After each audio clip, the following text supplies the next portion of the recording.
왜 진정성이 있는 발언인지가 궁금해요. 진정성 있지 않을까요? 그러니까 저는 하태경 의원이 공천권을 내려놓겠다 했는데 저는 뭐 이게 사실 방송 들어오기 전에 물어봤어요. 이제 무슨 의미인지.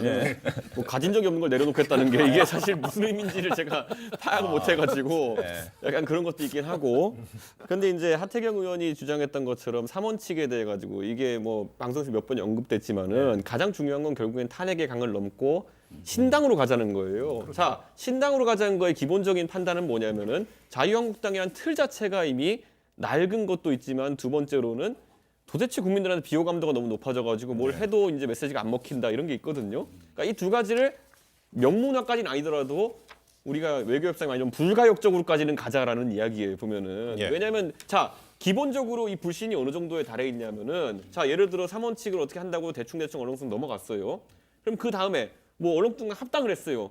그럼 하고 난 다음에 같은 집에 들어간 뒤에 그 다음부터 예를 들어 뭐 김진태 의원이라든지 평소에 불만 많으신 분들이 와가지고 배신자 쫓아내라 그러면서 공천심사위원 앞에서 지지자들과 함께 뭐 하시고 이러면은 그때 가지고 황교안 대표한테 물어봤더니만은 오늘 인터뷰였는데 김진태. 당원들이 그렇게 하는 것을 제가 어떻게 하겠습니까? 뭐 이래 버리면은 그게 전체적으로 뭐냐면은 들리기에는 페이크다 이놈들아 이렇게 들리는 거거든요. 이게 보면은. 근데 왜 이렇게 김진태 의원이 저격을 바로 하십니까? 아니 평소에 그런 입장을 특히 김종배 선생님 방송에 가서 많이 얘기했어요. 삼원칙에 대해 반대하는 그 제가 대표격이 오늘 아침에 인터뷰를 하고 했는데 저는 이건 제 의견을 그냥 전해드리면 첫째 그 탄핵의 강을 건너자 안 된다. 삼원칙을 수용하겠다는 직접적이고 공개적인 언급 하면 안 된다. 그다음에 황교안 대표가 사퇴를 해서 중립적인 지도부 구성하는 것도 안 된다. 그리고 그거는 황교안 대표가 개인적으로 결정할 문제가 아니다. 이렇게 말씀하셨습니다. 결국 황교안 대표 그러면 이렇게 그 새로운 보수당에서 뭐 공천권 얘기까지 했는데 황교안 대표 이번에도 그럼 공식적인 입장 표명하는데 뭐 미적 혹은 잘 못할까요?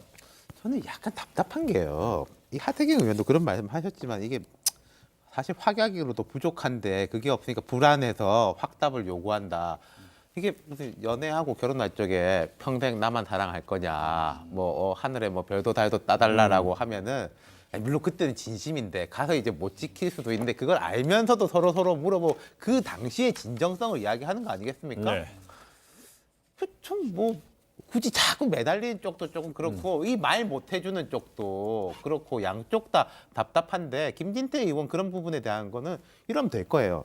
만약에 그러니까 뭉쳐가지고 통추위가 잘 굴러간다라고 하면은 물론 그 안에서 갈등들이 있겠습니다만은 보수 진영 전체에서 통추위의 구심력은 강해지는 거 아니겠어요? 안에서의 원심력은 있지만은 그 구심력이 강해지면은 바깥에서 다른 이야기 하는 거는 뭐 하는 대로 두고 가는 거예요.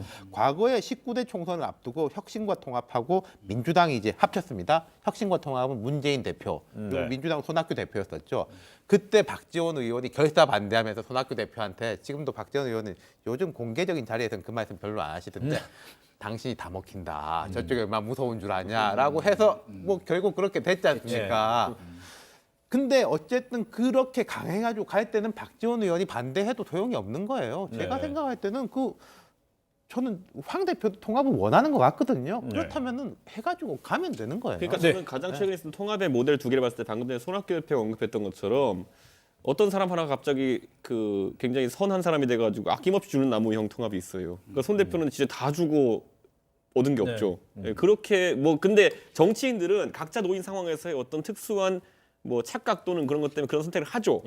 그러고 나서 그 다음에 통합이 있었던 게 뭐냐 안철수 대표가 국민의당과 바른정당의 통합을 추진하면서 많은 사람들이 말린 부분이 있었죠. 뭐냐면은 바른정당은 그 당시 9석이고 국민의당은 그렇게 합당했을 때 나가겠다는 호남계가 15석이 넘는데 구를 얻기 위해서 15을 버리는 것이 무엇이냐라고 하면서 말렸었는데 그때 안철수 대표가 취했던 전략은 이건 내가 무조건 책임진다.